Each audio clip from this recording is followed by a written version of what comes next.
This is VOA News. Via remote, I'm Diane Roberts. More than 900,000 cases of coronavirus have been officially detected worldwide since the December outbreak in China. Of those, more than 45,000 people have died. The pandemic has touched 205 countries and territories globally. It is spreading fastest in the United States, where nearly 4,500 people have died from their more than 203,000 cases. This includes a 6-week-old baby who died in Connecticut. Italy has the most fatalities with 13,155. Japan's government will consider support to increase production of ECMO machines used in a potentially life-saving treatment for coronavirus patients. And Mexico's health ministry said Wednesday it had registered 37 deaths from coronavirus, up from 29 a day earlier. The U.S. Navy is evacuating thousands of sailors from the nuclear-powered aircraft carrier USS Theodore Roosevelt in Guam. This after its captain warned a coronavirus outbreak was threatening the lives of his crew. The Navy says 93 of the 4,800 on board are infected with the COVID-19 virus. 1,000 of the crew are already off the carrier, while 1,700 more should be off in the next couple of days. Pentagon officials say they're arranging for hotel rooms for many of the crew while sorting out who can be part of a skeleton crew to keep the ship operational. Meanwhile, a stranded cruise ship unable to dock because of a coronavirus outbreak will get some help soon. The Zaandam and its sister ship, the Rotterdam, are both expected to reach U.S. waters Thursday prior to docking in South Florida. President Trump said the U.S. was sending medical teams on board both ships.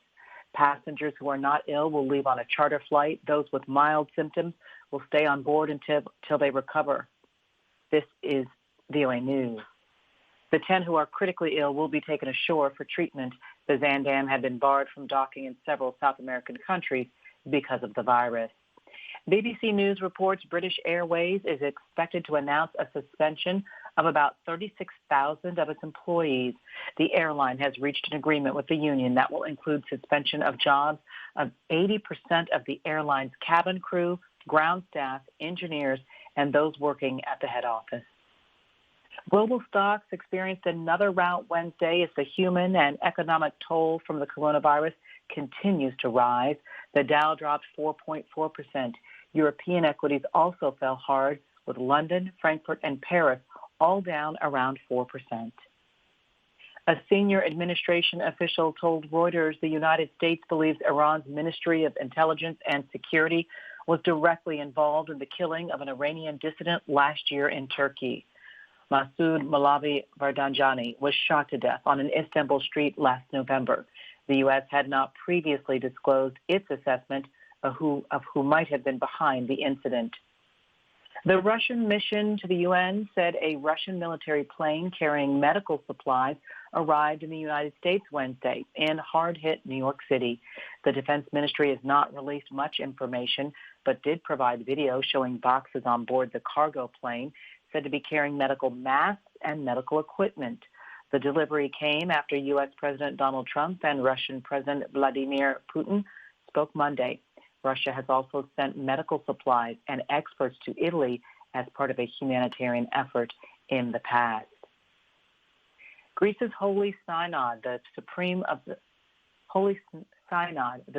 body of the country's Orthodox Church, said Wednesday the coronavirus outbreak would force churches to remain closed over the Easter period. Easter is traditionally the biggest date on the Orthodox calendar, but this year's celebrations on April 19th will be very muted. A climate summit scheduled for Glasgow later this year has been postponed due to the coronavirus outbreak. Finland's Environment Ministry says the COP26 climate conference will move from November to next year. The head of Friends of the Earth Scotland says without the delay, some nations risk being excluded, and it would be extremely difficult to make proper preparations in time. The Wimbledon Tennis Championships in London is canceled, widely considered to be the world's premier tennis event. Organizers said the tournament will be rescheduled for 2021. It will be the first time since World War II Wimbledon has been canceled. And an unlikely sacrifice some people will have to make because of the coronavirus is butter. Switzerland's government warns of a potential butter shortage for the first time in